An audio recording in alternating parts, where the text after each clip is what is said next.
Laman ng Sparkle 150i.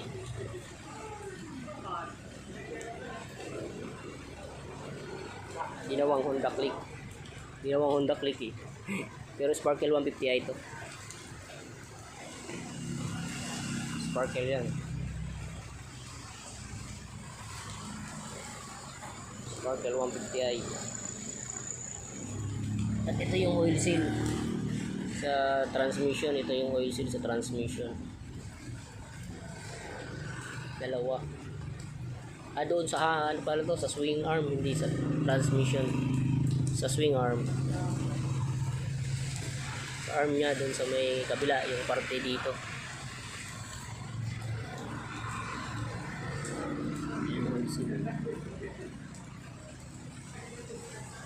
Ito yung transmission. Madali naman baklasin dito lang sa side. Sa side lang naman eh. Pero wabaklasin din doon sa kabila kasi may bolt na tatlo para matanggal itong cover dito. Ito para matanggal to. Yan. Salamat, sana nakatulong.